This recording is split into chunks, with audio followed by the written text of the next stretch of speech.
Vibro knife. Vibro. I'm gonna pretend I don't know what that's for. Can I help you? Daylight But I burning. really do. Hello everybody, my name is Broken Chico, and welcome to World of Warcraft. This is also the first video on my channel, but I'm not going to talk about who I am and all that stuff right off the bat, and this is just a little letter I wrote to myself. I don't know why. I think I was just bored waiting for a guild invite that never came from my brother. So I'll have to get that later.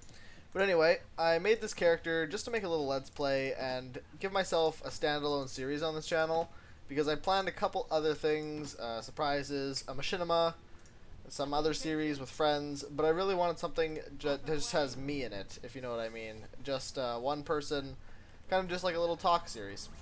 So, I thought I'd level up a warlock, because I really like the class. I haven't made one in a very long time, but I heirloomed this guy up as much as I could, to a point where I have Windsong on my weapon, a couple other enchants, but you can just see how much raw damage I'm doing at level 1. It doesn't really scale that great though. It kind of drops off because the enchant doesn't scale all the way up. I'll leave my enchants in the description below because I think that's pretty important for leveling a new character. If you really enchant their gear with the whole new 5.4 system, you can blaze through the levels even faster than before, and it's already easy. It's not a challenge like already how it is, especially with heirlooms, but when you enchant them with plus 11 intellect and 6 critical strike at level 1 on your pants, you can't be beat. And Windsong on your weapon's awesome. Anyway, I picked the gnome race just because I already have a human. I didn't want to make another one. They're kind of a boring race to begin with. They're what we are. And I guess we're kind of boring when we're playing ourselves, because I don't play games to be myself. I think that's kind of ruins the point of a role-playing game. But anyway, I like the starting zone of the gnomes as well. It gets you up to like level 7 or 8. So I really like how far it actually brings you, and it skips having to do a lot of the Dun Moreau quests, which I don't actually like. So I thought I'd be a gnome instead of a dwarf. My only other option was, I believe, the Worgen, if I'm remembering correctly, what can be warlocks, other than human and dwarf and gnome. And I didn't want to go through that starting zone. That's just a mess and a half.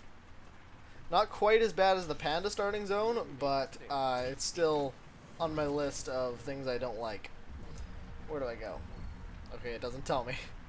That is not helpful, but I think it's this way. I'm pretty sure, especially this arrow is telling me to go here. Yep, there we go. Smart arrow. I want to kill this.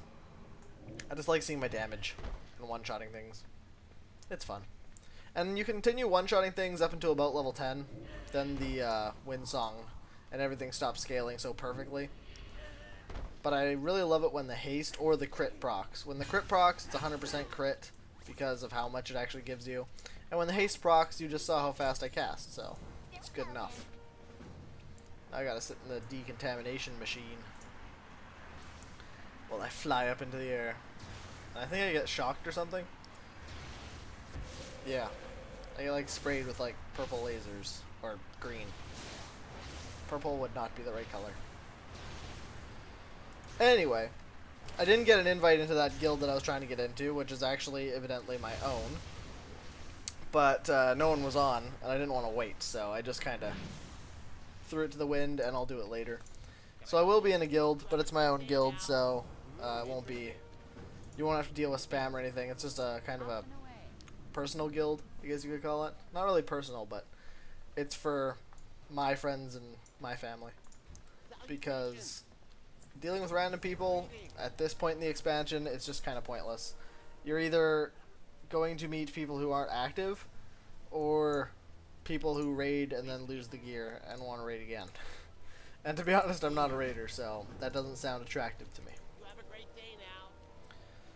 But we are on the surface now, and I look like a proper warlock, because before I actually had my gear half removed. And I really hate this part where it's like, watch the holo table. I don't want to. So, don't have any other option on what to do. I'll just skip it in the editing, so I'll be right back. Okay, now that that little cinematic's over with, that took quite a while actually. That was like 3 minutes, I think. Because I went to go rewatch what I already filmed, just to make sure everything was going okay, because I didn't actually do a test this time, which I normally would. I do a sound test of sorts. So I went back to watch the beginning of it, and I actually got through like most of the 4 minutes that I had recorded before I actually finished the cinematic, because I had it going in the background noise setting thing. So that took quite some time, but it's over now, and I'm glad I skipped that because that would have been like half my video. Vibro knife. Vibro. I'm gonna pretend I don't know what that's for, Can I help you? Daylight's burning. but I really do. Anyway, let's find spare. Oh, you know, he could be helping out a little too.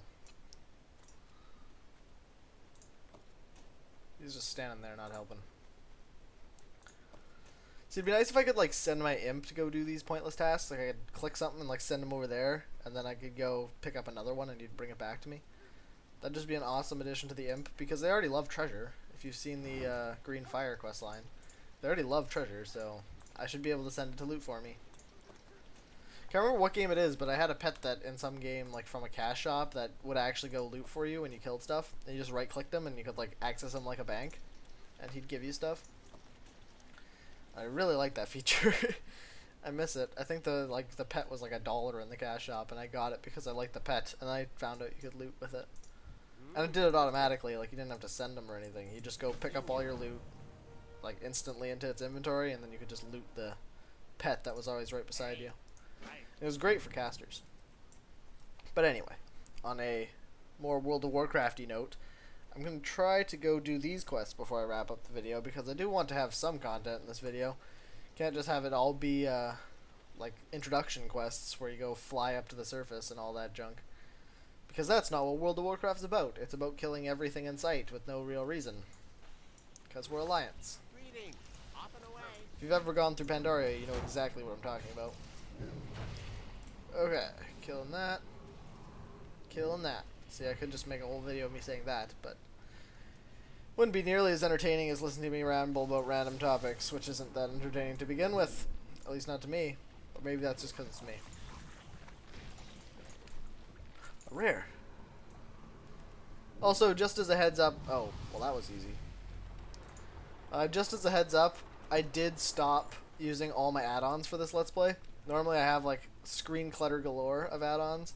I decided that I wouldn't put them on for the Let's Play, because I think that would just kind of ruin it. Some people don't like the add-on. Some people, everyone would be like, what's your UI? And I'd have to explain it. And when you first get the add-ons, it doesn't look anything like I'd explain, because you have to configure them. It would just be a hassle for everyone. So I turned it all off. And so it might be a little slow. Like if I look at a rare and don't realize it's a rare, that's because normally when I click on a rare, a thing comes up in the middle of my screen with a silver dragon wrapped around my character saying rare. So, yeah, that's why I wouldn't pick up the rare. But I noticed that one, because I didn't know why there was a gnome there. I thought he was a quest turn-in or something. So, I clicked on him. Anyway, that ramble is over. I think we're almost done. Yeah, we're getting there. It's also nice having my questing here. Normally with my add-ons I don't have any questing. I just rely on what I see when I kill each thing. Like if I kill a living contamination and one doesn't show up, it means I'm done. And of course I have the thing underneath on the tooltip there, but it's not quite as easy because I still have to find a mob that I actually want.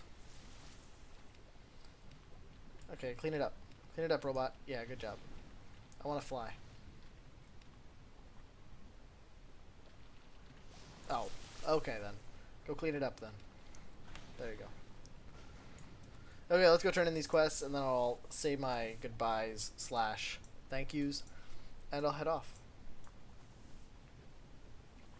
Where? Oh, they're all over the place. Okay. So it looks like I got more time, so maybe I'll just start saying it now. Anyway, thanks for watching. If you enjoyed the video, I'd really love a like, and maybe a subscription if you want to see more. But if you don't, I totally understand, because I'm not that good yet, so I'm going to be improving myself, and hopefully you come back later to check on how I'm doing. But thanks for watching either way. A view is still a view in my eyes, so I'll see you next time. Later, guys. And now I've created an awkward moment by finishing too early.